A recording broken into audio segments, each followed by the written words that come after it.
The Pittsburgh Steelers last night took on the New York Giants, Week 8. Steelers had a chance to get to 6-2 at their bye week, and they did. It was a closer game than I thought it would be. The Giants acquitted themselves well. A loss is still a loss, but I thought the game was more entertaining than I would have expected. And at the end of the day, 22nd straight home win on a Monday night game for the Steelers, and you see why. There's a vibe. There's something in the air for those Steelers Monday night home games, and they show up and they get it done far more often than not. Mike, that's the most incredible stat. I had to look at that. I know, people in Pittsburgh say, "Oh yeah, that's our stat. We know that. That's no big deal to us." But for the rest of the country, if you look at 22 straight Monday Night Football victories, and the last loss was in the Chuck Noll era. I think probably it was the last season of Chuck Noll as the head coach in 1991.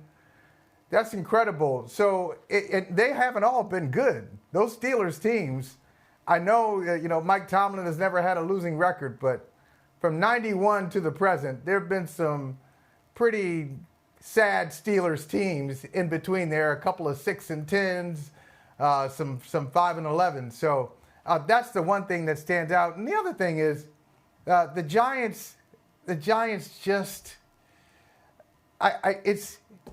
you just feel bad. You feel bad for a Giants fan, Mike. How about that stretch? There was a stretch there in the second quarter where they couldn't run consecutive successful plays because they couldn't line up right, or there was a hold here or something. Just everything was going wrong for this team, and it lets you know why they have the record that they do. They just are, with all respect to Brian Daboll, who I've known for a long time, it is not a very well-coached nor very talented team. And if I wasn't clear earlier, let me be abundantly clear. It's 22 straight home wins on Monday Night Football. Home wins at That's still Heinz impressive. Field or prior to that. I wonder if it goes all the way back to Three River Stadium. I don't know. Three River Stadium opened, 2001? I doubt that they've had more than 22 Monday night home games in the last 24 years. Maybe they have. I know Art Rooney II, the president of the team, doesn't really like evening home games for a variety of reasons. They've had 2 of them in the past 8 days. They take care of the Jets last Sunday night, and then they beat the Giants to get to the break at 6-2. The last Monday night loss at home was to the Giants, October 14, 1991. 34 years since the last loss at home on a Monday night by the Pittsburgh Steelers. So that would have been the green cement of Three Rivers Stadium back almost a decade before they blew it up. 31-5 all-time on Monday Night Football for the Pittsburgh Steelers. 31 Monday Night home wins, tied for second most with San Francisco. Miami has the most with 34. So I don't think there's any doubt now. To flip it around to Pittsburgh, my allegedly second favorite team, according to Chris Sims, who thinks he can read my mind and deep into he doesn't realize, I grew up a Vikings fan. The worst week of my life was the run-up to Super Bowl IX when the Steelers ultimately beat the Vikings. And then it got even worse when I had to go to school the next day because I might have been a little boisterous in my belief that the Vikings would beat the Steelers. And it probably would have been worse for me if the Vikings had beaten the Steelers instead of the other way around. But nevertheless, I've been around Pittsburgh pretty much my whole life. So I always feel like I understand how things work there for that team, how they operate, what they think, when they're going to win, when they're not going to win. And last night I felt like they were going to win, and I feel like they're settling into this Russell Wilson offense. And it's exactly what they had envisioned. Run the ball, and then every so often, or he was on a streak there in the second half where he's uncorking that deep ball left and right, and it's a thing of beauty, and it works. I was going to say, Mike, I got it wrong. We were talking earlier this year in the midst of Justin Fields and his 3-0 start, and I said, hey, Fields is the guy for them. Doesn't he fit what Arthur Smith wants to do? I got that all wrong because of what we saw last night from Russell Wilson. They couldn't, early in the game, the game could have been over very early. I mean, they moved the ball at will, in the first quarter, and they just came away, first and second quarter, moving the ball at will, and they come away with 3 field goals. But once you saw Russell hit George Pickens, once you saw him hit Calvin Austin III, you can just see that's a dimension that Justin Fields doesn't have. He's got the athletic ability to do it. He doesn't have the consistency to hit the deep balls with accuracy like Russell here. That's an amazing throw. Another throw to Pickens earlier, and the touchdown to Austin. Oh man, that's a great throw. So that's just something they couldn't do earlier this year. And I don't know how far it's going to take them, but it looks pretty good. He has learned, unlike any other Steeler quarterback that they've had since George Pickens joined the team, that when there's a guy on George Pickens, it doesn't matter. And when there's 2 guys on George Pickens, it doesn't matter. That play there, 2 Giants, ball gets through, Pickens makes the catch. The touchdown that was reversed by replay review, it officially was ruled a touchdown on the field. They took a look at it. That was George Pickens with 2 guys around him. And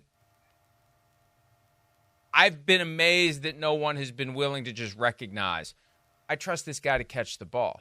And that's the thing I think that Russell Wilson has. He's got confidence in his receivers to get the ball, and he doesn't have that Aaron Rodgers fear of the stat line.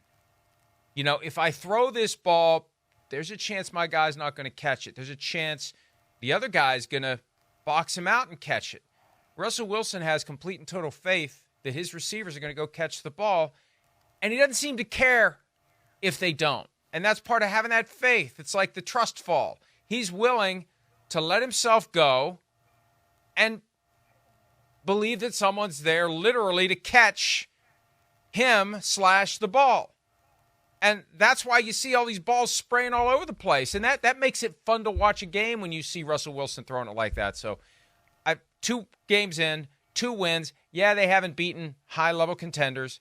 2-12 among them, the Jets and the Giants. 4-12. 4-12 among them. They're both 2-6. My math sucks. But it's working, and it's fun to watch. And I think that's all you can ask for if you're a Steelers fan. Yeah, he loves it too. I mean, he loves hunting the deep ball. He's good at it.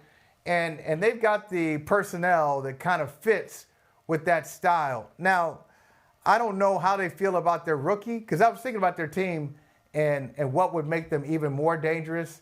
No pun intended. Sorry, Russ. But what would make them more dangerous is if the rookie Roman Wilson could get healthy. I know he missed a lot of time. If he could get healthy, they need a craftsman underneath. They need somebody who can just, line up in the slot, and he's getting the ball, but he's going to get it anyway. And that's not, you already described what Pickens is. Pickens is a guy who, you throw it deep, and he's going to do something athletic and catch it. But I wouldn't say he's the best route runner on the team. Roman Wilson, even though he's just a rookie, was supposed to be that out of Michigan. He's got speed, and he's got great route running ability. If they could get that, if they could add that dimension to their offense, you see what their running game is doing right now. They got that two-man game going really well with Najee Harris and Warren. So they can add another layer to the passing game.